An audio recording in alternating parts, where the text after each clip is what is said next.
Hello, my name is JP Paredes, President of the Filipino Cultural Heritage Society of Washington, the organizer of the Pagdiriwang Philippine Festival in partnership with the City of Seattle, Seattle Center, and for Culture. This is the 36th annual event of Pagdiriwang, and therefore the 35th anniversary of Pagdiriwang to commemorate the 124th anniversary of Philippine independence. This year's theme is Sari Manok Soars. The Sari Manok is a mythical creature associated with royalty of Maranao and, like the phoenix, soars above the challenges we face. This is also Seattle Center Festál's 25th anniversary, and Pagdiriwang is one of the 6 organizing festivals. Pagdiriwang is the largest Philippine art and culture event of its kind in the Pacific Northwest and the most comprehensive Philippine cultural event in the United States. Highlighted events this year are Rafael Ronquillo, classic guitarist from the Philippines, the Cuarentados, virtual chorale of Leah Maminta Smith's Philippine Science High School Batch 1982, we have Jimmy Javier of the film Batch 81 with his snapshots of life in rural Philippines in Javier Leyte. We have Tessa Mendoza's Musika at Iba Pa, featuring the Sayok family of Metro Manila and local artists Celeste Schleifers and Don Fee. We have Bob Flores, poets and writers of the Filipino Words Expressed Cultura Arts. We have the multi-awarded, highly acclaimed Filipino theater group of the Mindanao State University. It's called the Sining Cambayoca Ensemble. We have our resident film director, Adrian Alarilla, and his much-awaited film offerings in the Diwa Film Festival. We have the art exhibits of Grandeur Bella and his group, the Philippine Pastel Artists. We have the Filipino Performing Arts of Washington State of Julia Chittle. We also offer the video presentation of John Paredes, highlighting Pagdiriwang's 36 years and his collection of photos of the beautiful Pacific Northwest. We will also feature child performers, Veronica Bella, Bliss Pamintuan, Lucas and Levi Corcoro. Veronica Bella with her rendition of Noong Unang Panahon, a creation song that describes man's effect on his environment. Child singer Bliss Pamintuan with her Gaano Ko Ikaw Kamahal, with Lucas Corcoro on the keyboard, and brothers Lucas and Levi Corcoro on the keyboard with I Found a Penny. We have Violet Noriega's table settings and table art, and many more. We would like to thank our partners, City of Seattle, Seattle Center for Culture, and our supporters, the Greater Washington Alpha Phi Omega. We have the Seattle Mariners and our countless volunteers without whose passion and commitment to the cause of Philippine art and culture, Pagdiriwang would not have been possible. We hope to present Pagdiriwang in person next year. Thank you and welcome to Pagdiriwang Philippine Festival 2022. Hello, my name is Bruce Harrell and I'm the Mayor of the City of Seattle. I'd like to share a few brief comments about the Pagdiriwang Philippine Festival and the great celebrations in the Filipino community that we're so proud to have as part of our greater Seattle community.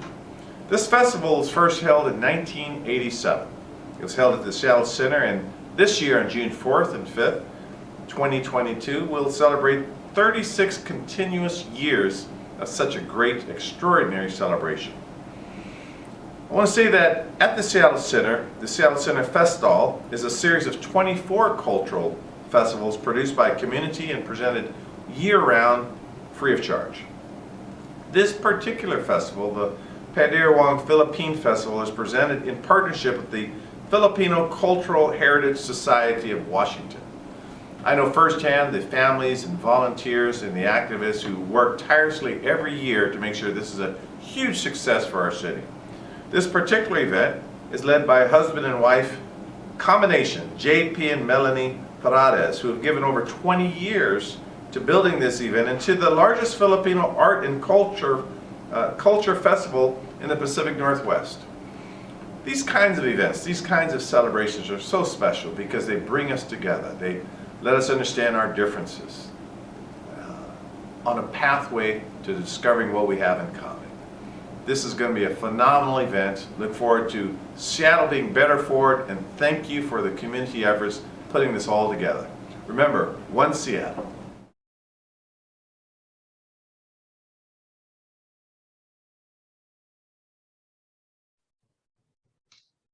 Hello, and welcome to Pagdiriwang Philippine Festival, presented in partnership with the Filipino Cultural Heritage Society of Washington.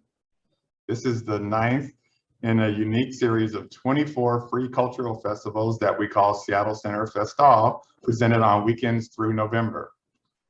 We've held this festival series for a long time. Seattle Center commemorates 25 years of Festál, which began in 1997 as a platform to share the diversity of people and cultures that contribute to our region's character, economy, and way of life. Understanding shared human narratives help build empathy and stronger communities for a world in transition. Festál presents a wonderful opportunity to celebrate the many communities that make Seattle special. I'm pleased to say Seattle Center, at the heart of the city, is a hub for cultures to come together and share their traditions with each other.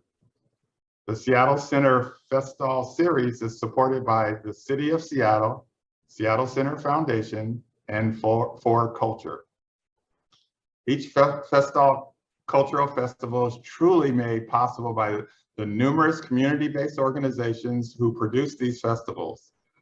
The countless volunteers who organize year-round and the weekends of, and the countless number of artists, performers, and culture bearers who share their talents and knowledge for all to enjoy. Pagdiriwang, which is the Filipino word for festival, was one of the original festivals of Festál. This year marks its 35th anniversary and 36 consecutive years since 1987 that Pagdiriwang has been held under the auspices of the Seattle Center. The husband and wife team of JP and Melanie Paredes, volunteering for Pagdiriwang in 1998 under producer Flory Montante, and later took over as full-time producers and coordinators of the festival after Flory passed away in 2013. Flory is someone we all miss, and she was such a dear friend. Pagdiriwang is now the largest Filipino art and cultural festival in the Pacific Northwest. Pagdiriwang observes Philippine independence from colonial rule and the strength of Filipino identity and imagination through art exhibits, songs, dance, spoken word, film, and martial arts. The event will be both educational and entertaining. This year's theme is the Sari Manuk soars. The Sari Manuk is a mythical creature or bird of the Maranao, a people in Mindanao. It is often associated with royalty. We hope you all enjoy all of the royal contributions in today's program, and we invite you to join us for future Festál events on weekends here at Seattle Center. The complete Festál schedule can be found and downloaded from our website at seattlecenter.com. So we look forward to having you here for Pagdiriwang. We look forward to having you for future Seattle Center Festál events. We look forward to seeing you be part of this community. We look forward to celebrating each and every one of these cultural communities together. And we look forward to having a wonderful, wonderful 2022. Thank you. Have a wonderful time at Pagdiriwang. Peace.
Magandang araw, ako si Rafael Ronquillo. Ang narinig niyo po na piyesa ay ang guitar adaptation ni Bayani Mendoza de Leon ng sayaw na maglalatik. Ang susunod naman dito ay ang mga gawa ni Richard Alcoy. Babalik naman po tayo sa gawa ni Bayani Mendoza de Leon. Ang pangalan po ay Kapilas ng Giting. At sa pinakahuli, ang kundiman na gawa ni Nicanor Abelardo na isinalin ni Bayani Mendoza de Leon para sa gitara, ang Mutya ng Pasig.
sama pergaan yang mabuk yang kayaknya mata naiman napaki peluru lah weh alamat dia boleh sembilan dah tayo na tiro dahil ang sini ang pag-asa tara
na bitawan sa kelong na dimukasa at bidaw!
For Pagdiriwang 2022, I am taking you back to the province of Batangas, located on the southwest region of Luzon, known for its smallest active volcano of Taal, Volcano Taal.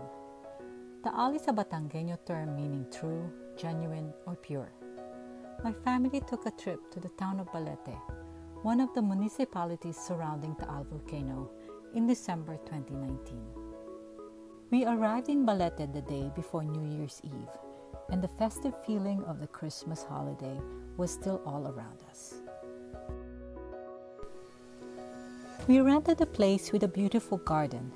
The place had blooming plumeria trees, also called calachuchi, which reminded me of my grandparents' garden in Tabangao, Batangas. When the fragrant flowers fall, we picked them up and made leis. The home caretaker thoughtfully gave me a needle and thread, and I was able to make a calachuchi lei again to wear.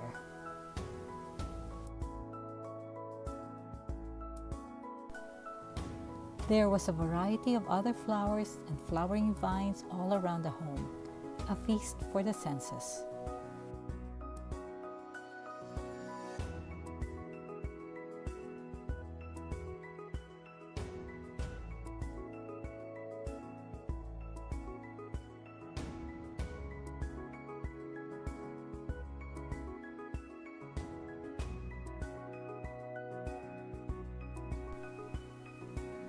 The shoreline for Taal Lake is just across the street, and we met some town folks who invited us to go on a boat trip to the Taal Volcano Island the next day.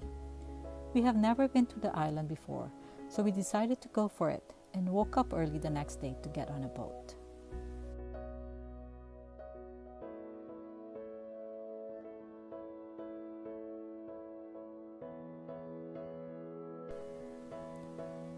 It was a beautiful morning. The water was so calm.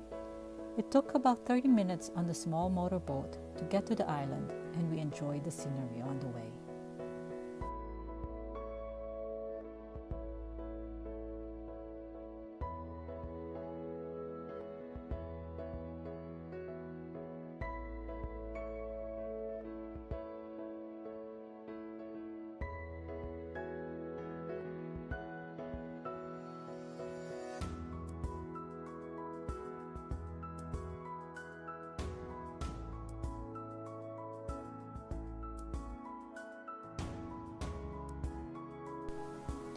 I took these two photos of the Taal volcano in 2015 from a viewpoint in Tagaytay.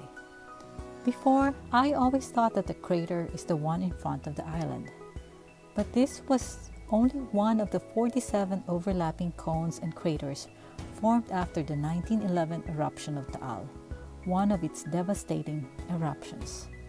The main crater and the small crater lake were located on the island behind the small crater. When we reached the volcano island, we registered as visitors and had a local guide hike with us to the overlook of the caldera to see the main crater lake. The Taal volcano had a series of eruptions from 1965 to 1977, but it was the eruption in January 1911 that claimed about 1,100 lives and many more injured. It formed the main crater and a single crater lake. 10 years after the eruption, it was noted that formerly barren areas of the island became covered with vegetation. The main crater lake on Volcano Island is considered the largest lake on an island in a lake on an island in the world. This lake contains Volcan Point, a small rocky island inside the lake. A month before our visit, November of 2019, 57 volcanic earthquakes were detected for the Taal volcano.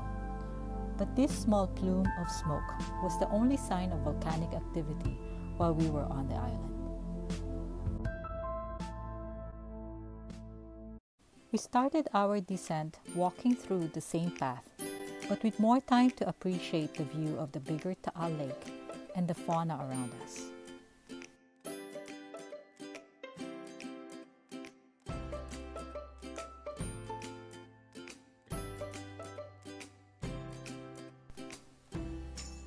We saw big black birds that looked like crows.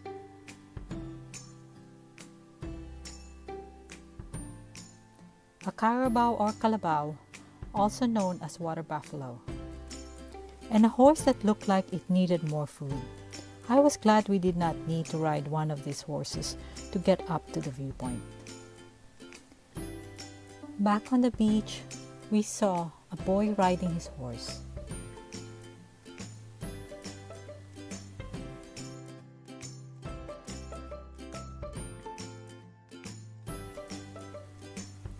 I also enjoyed watching the carabao and the little dog.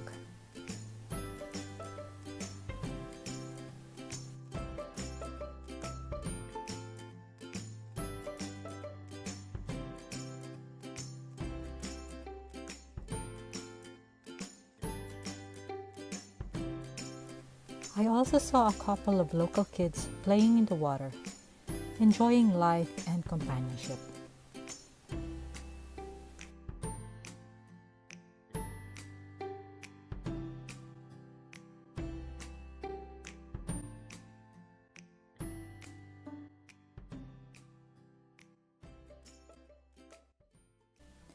This fisherman is watching the lake for signs of good fishing area. This scene reminded me again of days spent at my grandparents' home by the seaside, learning the ways of the fishing community.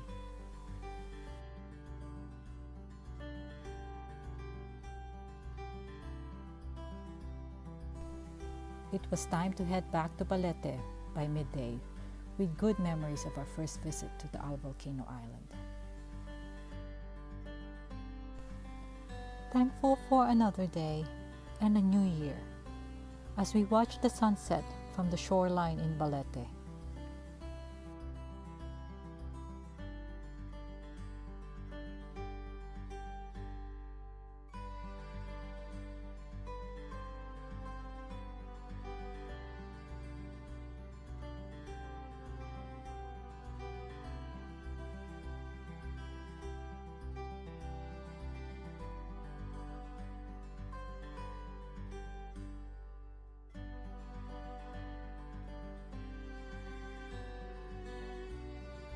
Here are more photos of the flowers from the gardens, including the golden shrimp plant.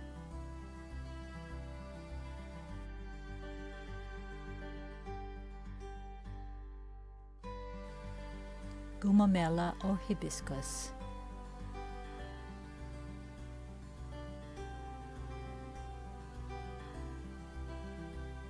Various colors of santan or araw-araw.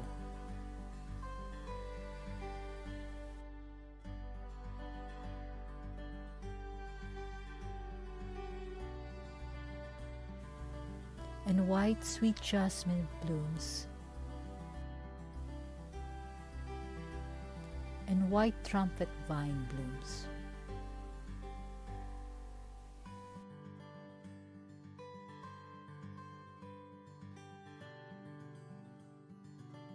On January 12, 2020, 12 days after our visit to the island, the Taal volcano erupted again after 42 years. The eruption from the main crater resulted in 39 deaths and severe damages to the surrounding Calabarzon municipalities. This view is only a memory now. The volcan island disappeared briefly after the eruption, but reappeared in March 2020 after the volcano had quieted. In late January this year, there were more volcanic activities that led to displacement of thousands of residents close to the volcano. I give thanks to my son Ryan Maminta Smith, who helped me put this video together, and to my family for always being with me. To the people of Balete and surrounding areas who suffered from the devastation of the eruption and survived with the help of other Batangueños and non-profit organizations, my sincerest wishes for a better and safer tomorrow. Tuloy-tuloy ang bangon Batangas. Tulungan ang mga kababayan.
ang mga mata mailaw ang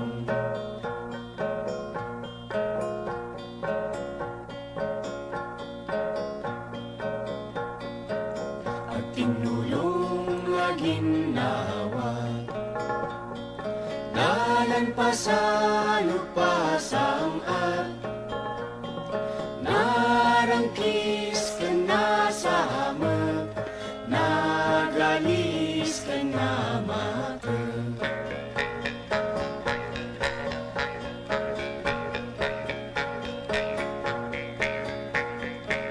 kadwa masapul laging nuray tapno awan timawayway nuwada marigatan masapul alalayan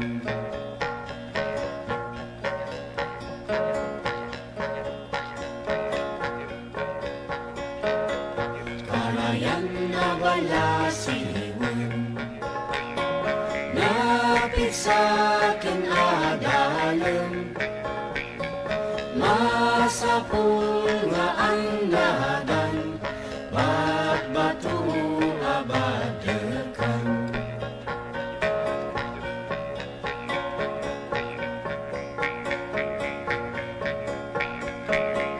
nuwagda nakasara kayo'y tidalanta kasapulan sirukan ta tapno dumanon amasapa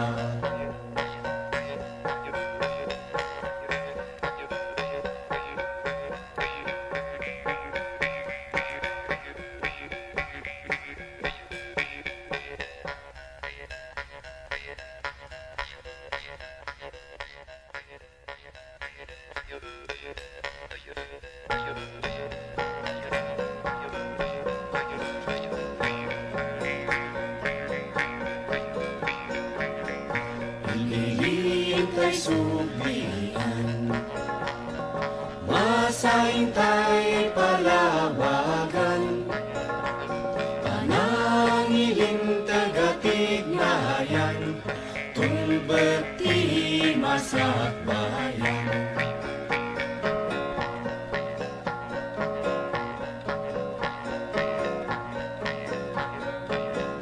dakil apagadalan nabak ng kapadasan tapnuintay masurutan iti gusto adalan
nanis huvila Kijuin filin cu amakan ina Ilam kadnan kuna kencu Avud losan Ibu alcu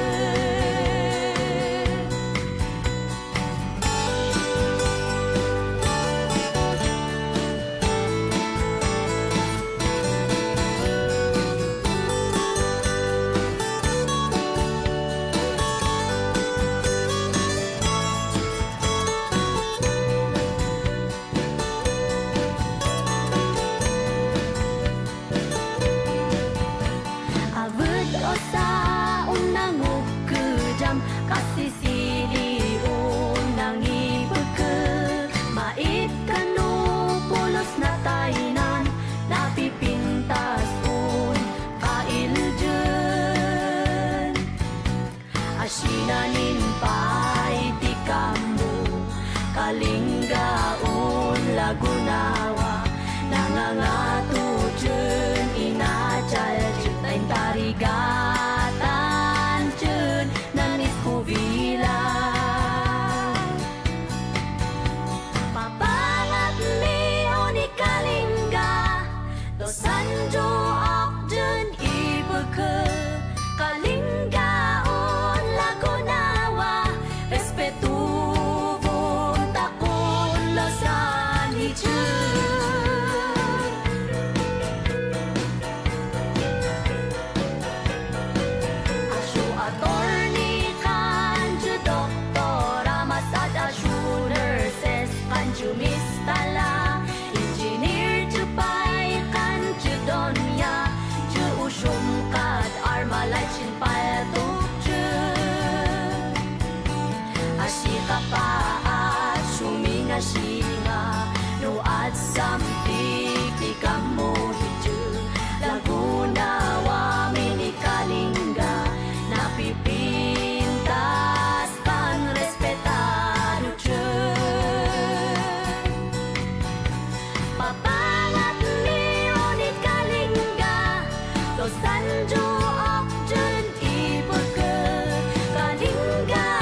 madaling araw ay nagdiriwang, may umagang namasdan.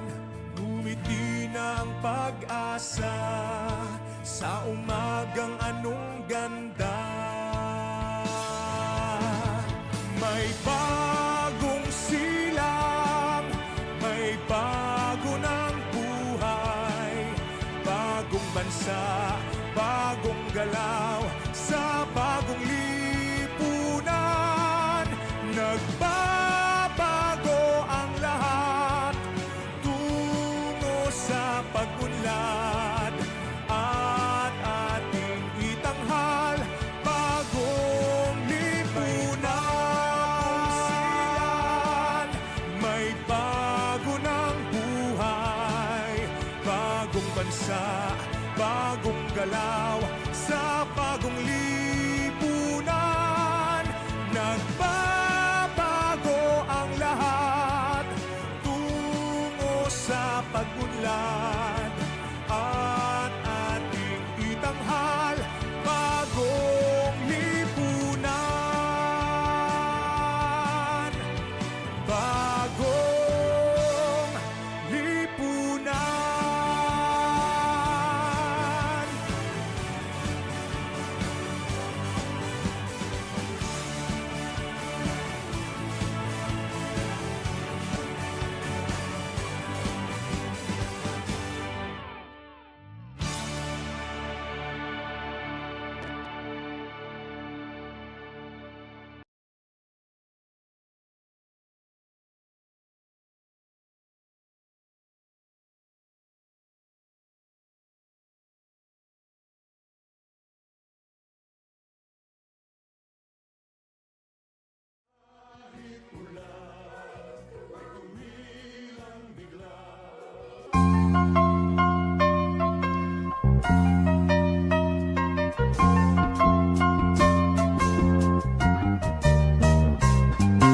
Nung Martes ng umaga sa may kubaw, may isang babaeng nagpapayong.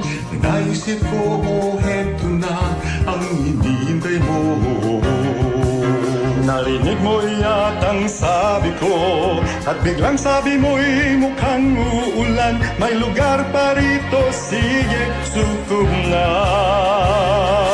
Sa diyabang swerte, swerte lang pag umuulan. Magpalang ako namunan ng swerte ngayon. Ako, ikaw at ang bayan mo, at kahit ulan ay tumilang bigla. May nangyari lang, iwagan. May kung anong naumpisahan nang ako'y iyong payungan. May ngiti sa iyong mga mata, isip ko'y inisip mo. Puso natin kahit ba natalos kong ikaw pala ang babaeng napapangarap ko noon pa. Sa diyabang swerte, swerte lang pag umuulan. Magpalang ako namunan ng swerte ngayon.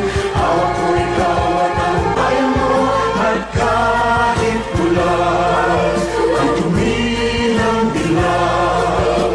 May nangyari lang, iwagan. Huwag ka munang magpaalam, may saya kung parati kang kasama. Di na balik kung may araw o wala.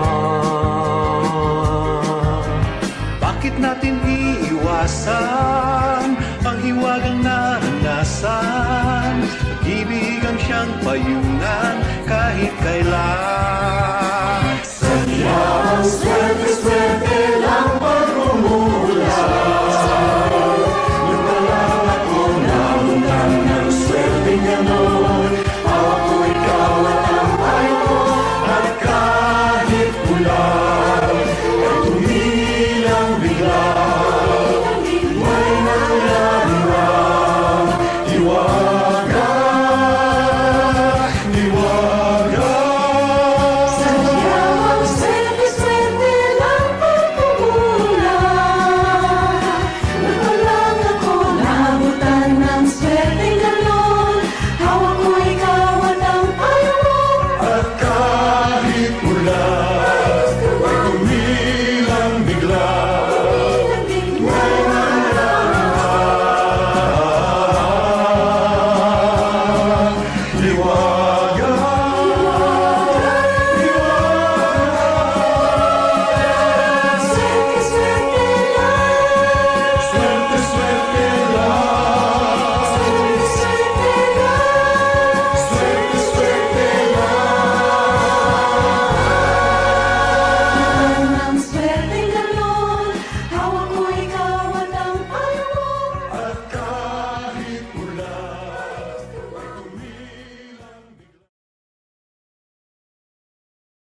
hanggang langit. Oh, ang pangako ng pusong umiibig.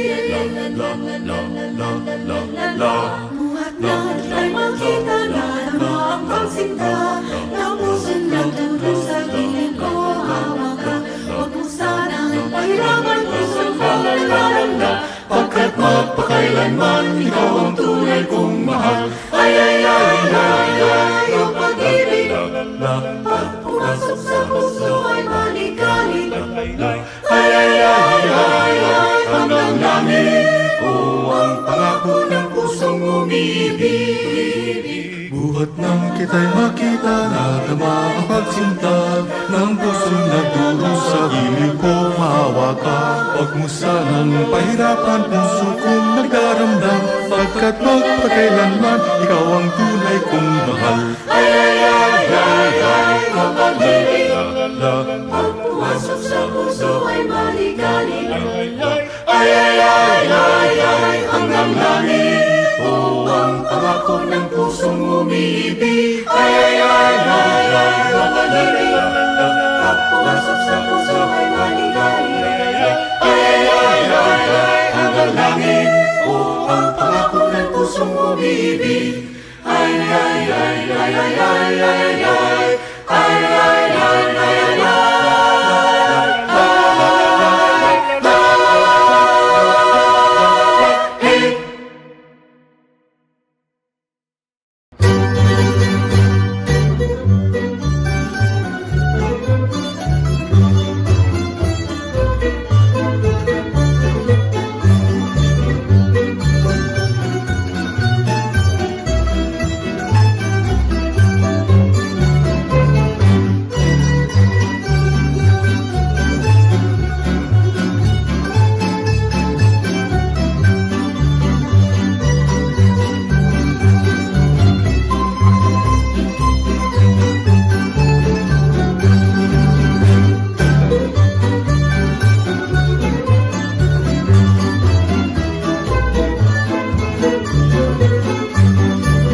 Sang unang panahon, kinkay ni kanlaon ang mauyahon nga kadutaan sang negos. Ang tanan nga tinuga, nakaagom sang duta nga pangabuhian.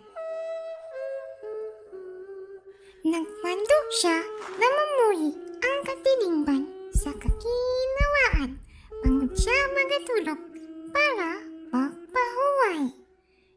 Alawig ang pagtulog ni kanlaon. Sa iya pagbugtaw, iya man kakipot na ang katutaan kinpunyakan sang kuton kag dugo. Naglupok sa kaakit si kanlaon. Iya kintipon ang mga may malain na ginhawa, kag sila kinpalikuan sang kalayo na puno sing kaakik.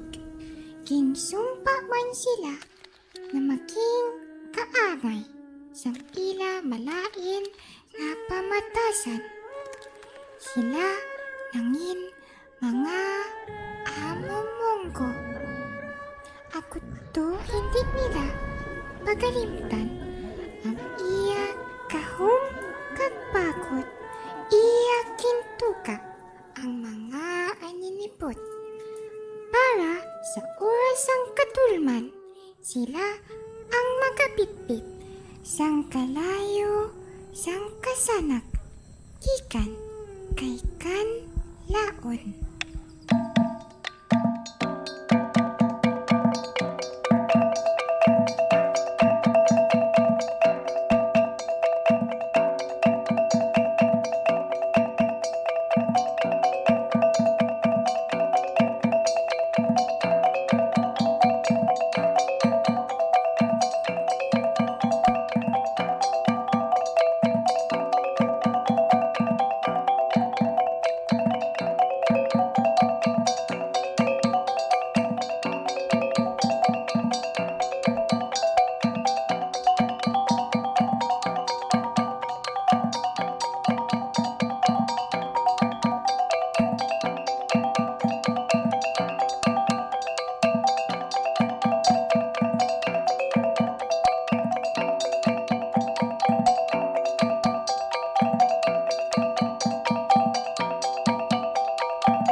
This is the day that my parents, my mom, and my grandparents are going back to the place where she grew up and was born in Antique.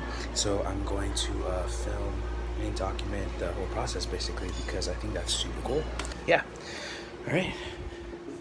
Let's do it.